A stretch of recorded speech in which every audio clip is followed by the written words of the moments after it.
Garima. Life is good. Thank you for asking. How are you? I'm great, ma'am. So, thank you for joining our podcast. It's a pleasure having you here. Thank you for having me. Yes, so we go ahead with the first question. What has your experience been like turning from an investment banker to a successful woman entrepreneur? When I was doing my MBA, and that time, I was doing it in finance. So everybody told me that if you get a job in investment banking, that to front-end investment banking, your life is sorted out. I tried, and I actually made it to front-end investment banking right after my MBA, and worked there for 11 years, and then got an opportunity to start my startup, which is called Kolan. And I must say that the journey has been really good. It was full of challenges. Entrepreneurship is 100 times tougher than any other job in the world. So, but it's challenging and it's most satisfying. Yes. So, what has been your journey like, and what were your obstacles, and how did you encounter them? How did you face your challenges? So Skolan actually is a sports edtech startup. Sports edtech is not a very well-defined category in India. It's not very well structured, so we had to rewrite the playbook. We are still writing it. We are still experimenting it. So that was the first challenge. Second is being a female entrepreneur in sports.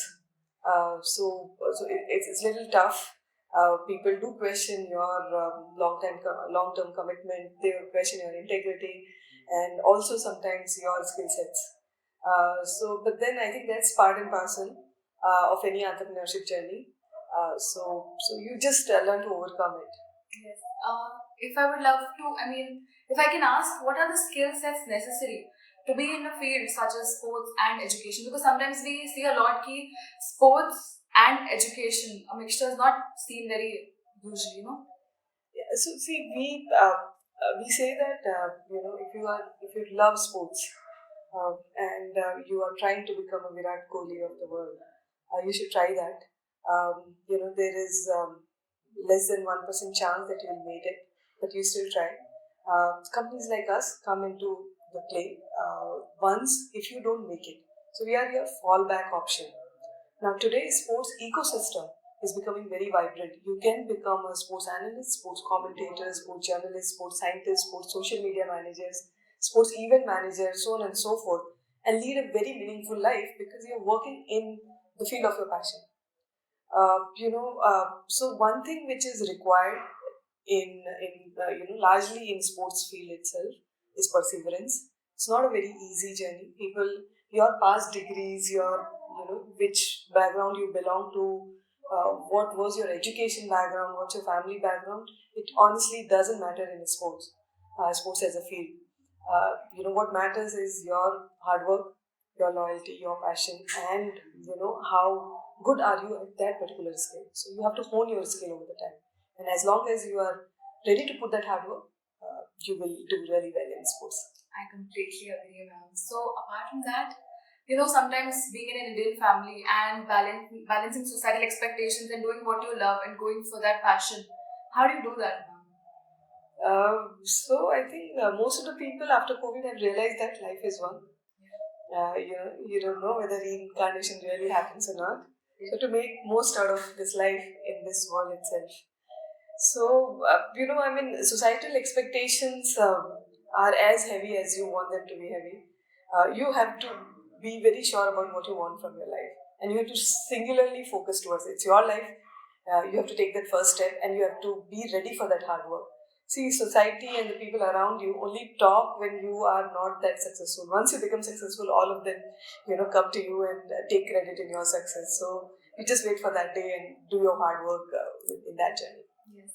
I'm a final year student and I'm still confused about what to do next. And you changed your career twice, not once but twice. So how did you know how to do what and when and how? See, I would, my mantra is exploring. Okay. I'm a very, very curious person in heart.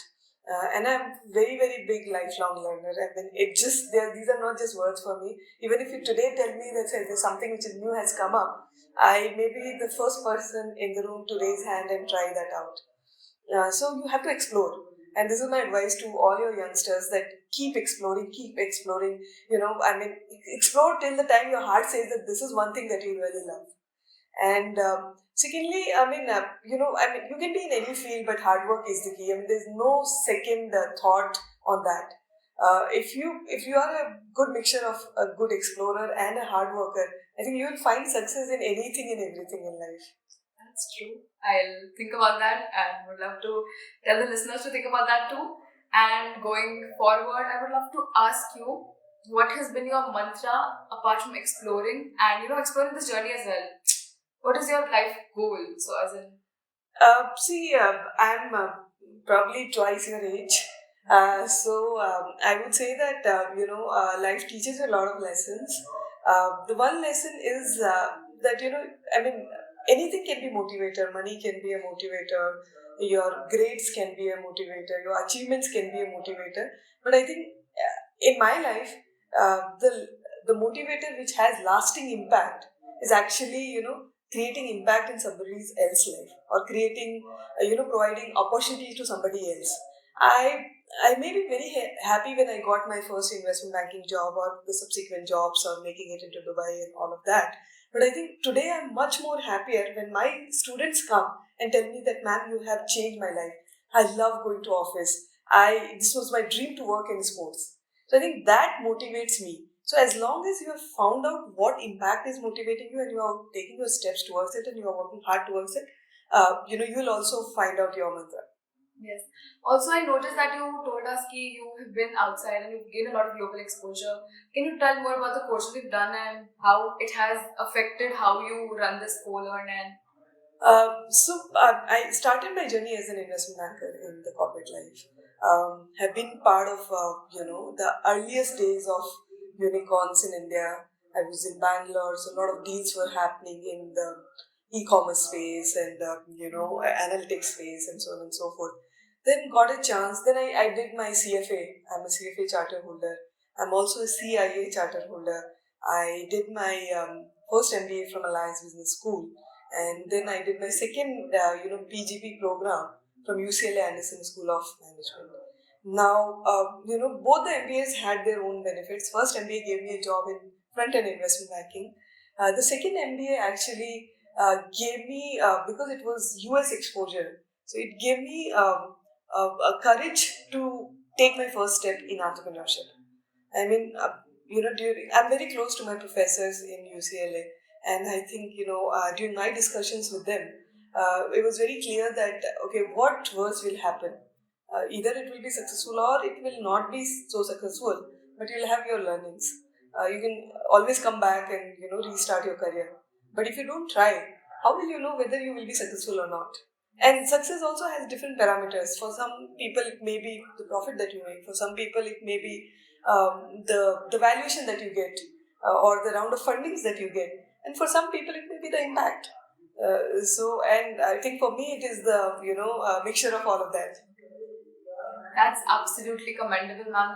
Listening to your journey right from your courses and then your journey as an investment banker and then this co-learn, it's just been amazing. Like, it has motivated me, and I think I'm going to explore a lot about my future scope. Okay, turning to the next question. What are your recent achievements and who do you owe them to? My recent achievement in terms of accolades and awards, I've received a lot. I will not go into them. I think one of the very big achievement was getting into Google for Startups Accelerator program and being recognized as top 20 female, entrepreneurs in India. That gave me a lot of structure in my thinking, and Google has Google is a very big brand, but more than that, it is also a very big institution.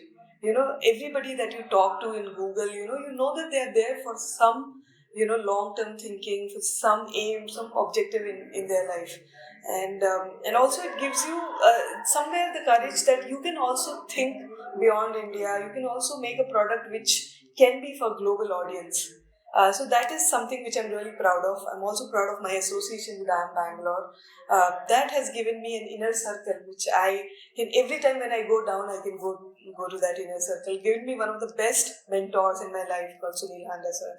I'm also very proud of our achievement at the Gujarat Sports Conclave. It was India's first sports conclave, and we won it at the national level. It gave us a lot of recognition in the sports circle. Apart from these materialistic or these I don't know what's the right word for that. Apart from these awards and accolades, I think what I would like is when we placed our first student. That was a very big achievement for us as a team, because that paved way for us to think that okay, if one person can get placed, all of them can get placements. So that's one thing which I'm very proud of. Also, when we made a security guard a cricket South Africa umpire, or when we made driver and a Pune is one of the well recognized umpire, and we have been instrumental in thousands of such dreams, and that gives us a lot of motivation to me when I have a very bad day at office or in life. Yes, ma'am. Sounds so inspiring to be. You've done it also. Apart from that, I think your journey is commendable. And the last question to you would be: what would you advise the young generation, especially women, who are out there exploring but are not very confident about doing what they have to do, about following their passion? What would you tell them? See, I would just suggest that take your first step. Just take that first step. First step is the toughest step in life. Okay, once you take that step, then don't look back. I mean, everybody's journey is mix of failure and success. But then people only look at the success, and don't give up. It's your life, it's your dream. People can say a lot of things. You can be pulled back a lot of time. You can become a failure or an overnight success. But your strength. So play on your strength. Don't worry about your weaknesses. And just go after it. Whatever your dream is, just go after it and make it a reality in life. Thank you so much, Srishty ma'am. I think it was such an enlightening journey. There's still this thinking that women have to stay in the kitchen, they have to confine themselves to household work. How do you manage to come up on the surface? Like, what? See, my advice to everybody is it should be your decision. I'm not saying that the person who takes care of household is somewhat lesser than the person who goes out, because it's not easy to take care of your household on a daily basis, doing the same chores and taking care of the rest of your family. But it has to be your choice. If you like it, please go ahead and do it. If you don't like it, then take that first step. The society will pull you down, and it's a male dominated society, and there is no question on that. We all know it. But then you have to find your way and navigate it the best way possible, and don't get into that gender discussions and the gender politics and all. Your work should speak for you. So, and to make your work speak for yourself, you have to do that hard work. So that's my mantra, and that's always has been my mantra. When people can pull me down, people can say I don't belong to this industry, or I've never played a sport at a national level or anything. But for me, what I know, how to take care of my student, and that's my strength. And every female has to find that strength of hers, and then play on that. Did you have any challenges in your family as such? Were there people who, had second thoughts about letting you, or, in some families it just happens that you can't just get out of the house, and women entrepreneurship? I'm raised by a single mother, and my mom actually went back to her school after 14 years of her marriage, and she actually picked up the pen after 14 years basically of her marriage, and then she actually did her B.Ed, and she was actually a gold medalist there and all of that. So my base is that.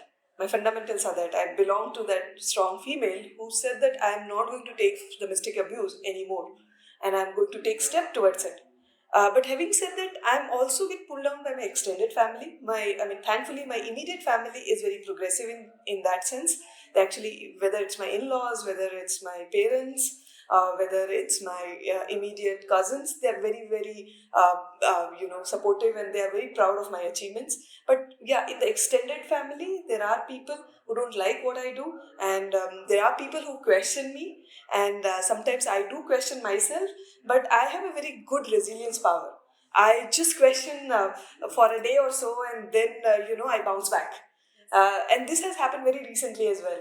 But I just bounce back, and I look forward to what its future, what I can do in the future for others, and that gives me a lot of strength. Thank you so much, mom. Yes.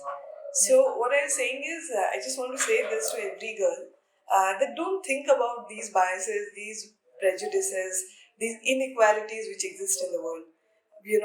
Because if you are going to just think about that, your mind will always be occupied. When the things don't work in your favor, rather than taking no second and putting it on gender biases, you should just go and do your homework and just see that where I could have performed better, what additional thing should or would I have done to get it where I should be or where I dreamed of to be. Because that's when your brain would start thinking about the solutions rather than only focusing on problems. That's my only suggestion to each and every girl, that you're powerful. You're one of the best human beings in the world. You actually you're the 50% of the whole earth. So just don't think that you are anywhere lesser. Just dream about what you want to do in life. Go for it. Put your hard work into it. Sometimes you'll be successful. Sometimes the success will be little far. But then don't give up. People who don't give up achieve everything in life. And I've seen, with my example, I've seen it in a lot of my other friends' example. Perseverance is the key for anything in life. So just go about it and do it. Thank you so much, ma'am. It was just so great having you here and starting this month with a very good note. I'm just so grateful to be here. Thank you so much, ma'am. Thank you. Pleasure is mine. And that's a wrap for today's podcast. I hope you found our time with Srishty Jain as enlightening as we did. Let's take those invaluable lessons and weave them into our lives. Stay tuned for more captivating podcasts ahead, where inspiration knows no bounds. Until next time, keep thriving and stay empowered. Thank you.